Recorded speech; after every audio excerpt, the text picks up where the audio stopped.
Samedi dernier en Angola. Soirée Ibiza au Chill Out, la boîte branchée du pays. 150 € le coup de tampon à l'entrée.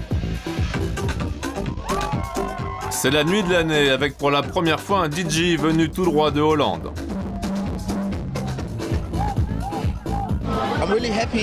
Je suis très content de voir ce bel endroit avec cette atmosphère comme cela, avec des personnes sympas partout.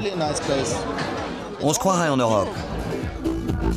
Nouveaux riches angolais et expats, unis dans la flambe. J'ai payé le 80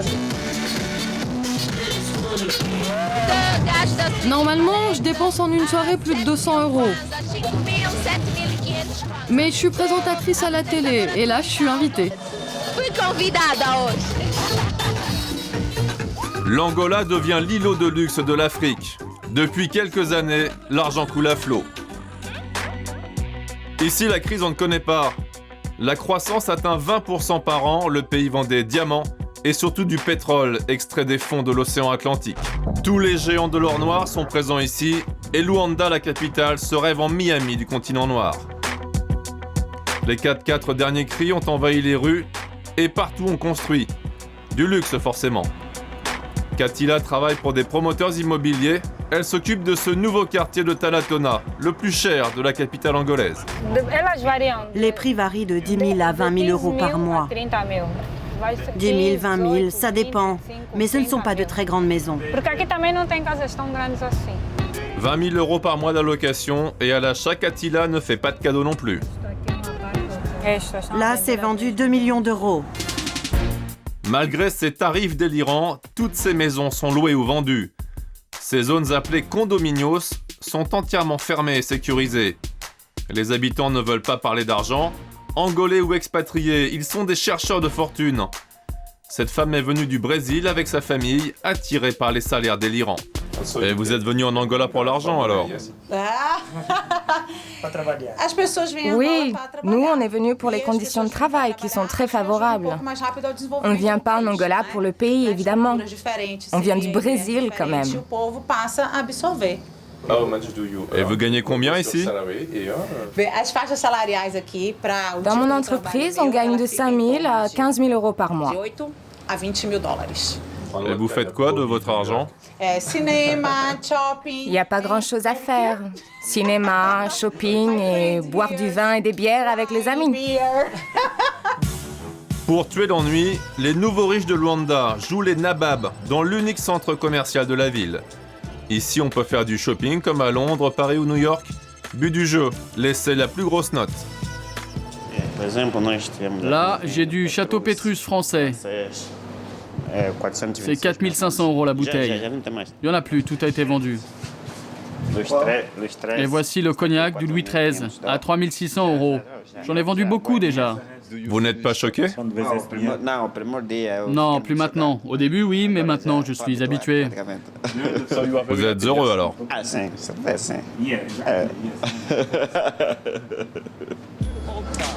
Fric et frime. La dernière tendance pour impressionner ses voisins, c'est le mariage en grande pompe.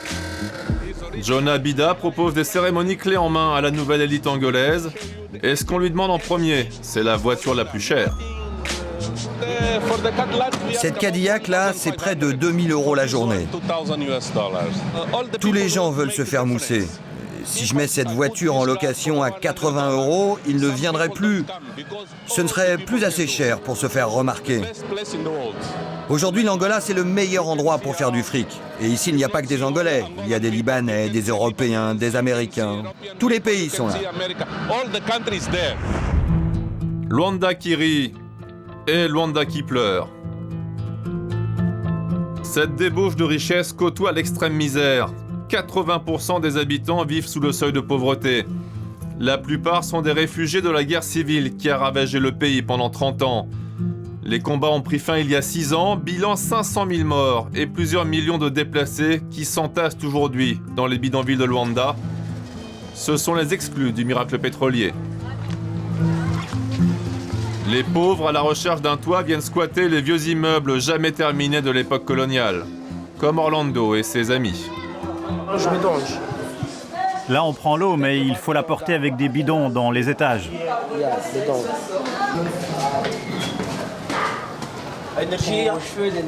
Là, ce sont les câbles pour l'électricité. On la prend sur les immeubles voisins. L'immeuble fait 15 étages. Pas d'ascenseur, bien sûr. Pas de rambarde dans l'escalier. Plus de 400 personnes vivent ici. Et au dernier étage, sous le toit, le vide devant soi. Jean Zé, du haut de ses 15 ans, accepte de montrer le gourbi où survit sa famille. Et vous êtes combien à vivre ici alors? 9. Mes sœurs, ma mère et mes frères. Regardez-moi par exemple, je gagne entre 100 et 150 euros par mois. Ça suffit à peine pour se nourrir et s'habiller convenablement. On est révoltés. Bien sûr, on est révoltés de voir tous les gens très riches autour de nous. Mais bon, qu'est-ce qu'on peut faire? On accepte que chacun vive dans son monde. Responsable de ce pays à double vitesse, José Eduardo dos Santos, un ancien guérillero marxiste converti au roi dollar.